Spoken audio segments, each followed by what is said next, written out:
come to our next segment. Yeah. Now that we are trying to understand basic personal finance, let's also talk about some basic terms. Let's talk about inflation. Would you Yeah. like us to tell us something about inflation and some things that we have to know so that we can keep ourselves ahead of it?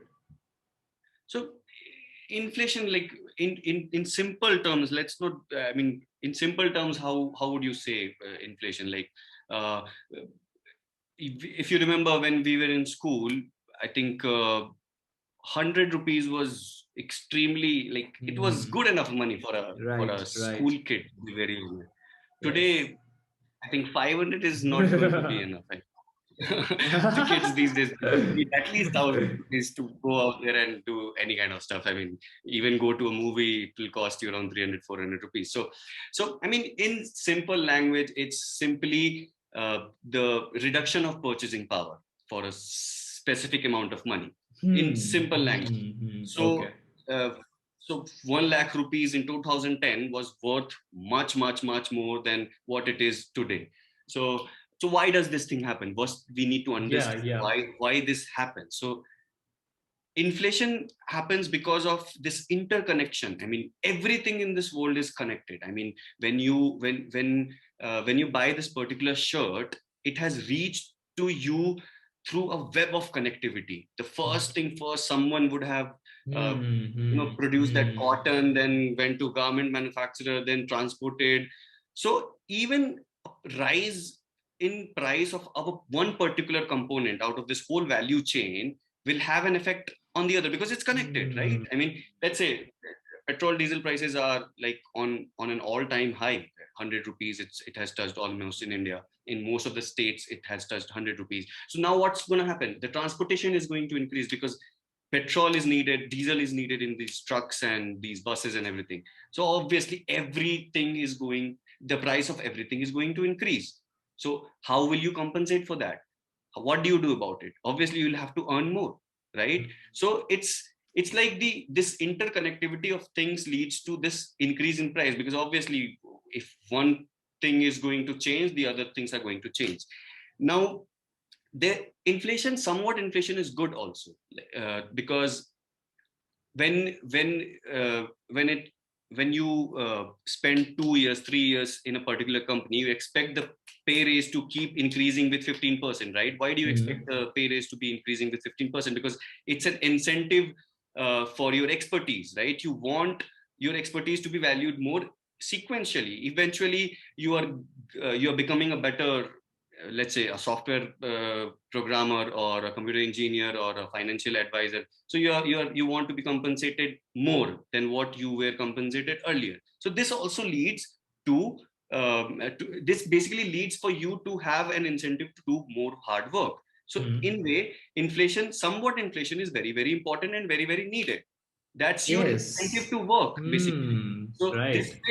this way it's very important. But again, at the in life in general, I think excess of anything is bad. So excess of inflation is also bad.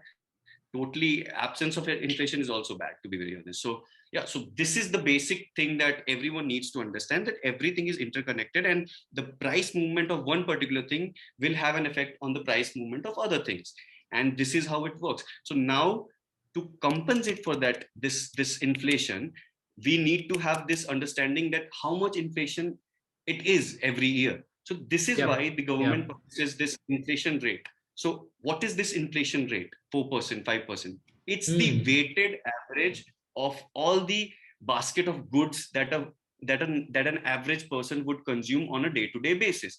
Let's say food, let's say Okay. clothes, let's say I mean petrol prices, let's say Hmm.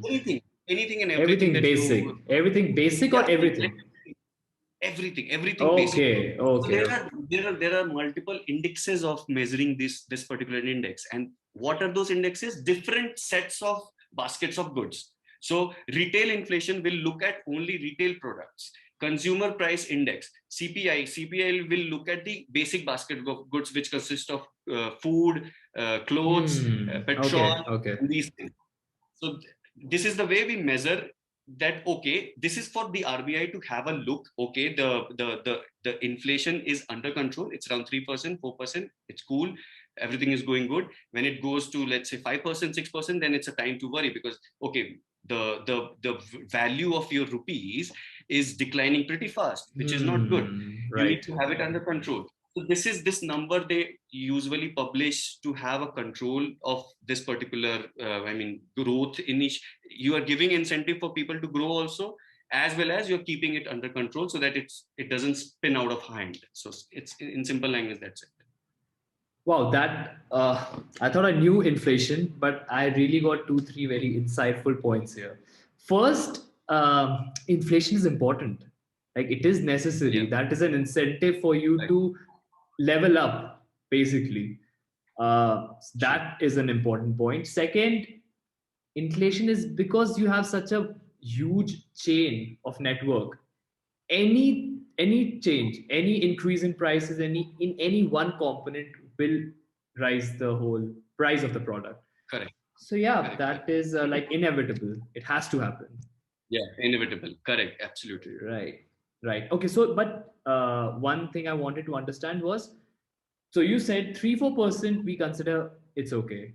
When the inflation rate is around 5-6%, then it's the time to worry. So yeah, I mean, you'll ask why 3%, why not Hmm. 2%, why this number, why did I come up with this particular number? So this again, I mean, you need to get into the details of technical details of why 3%. So I mean, these economists and everyone, they look at, so it's called fiscal,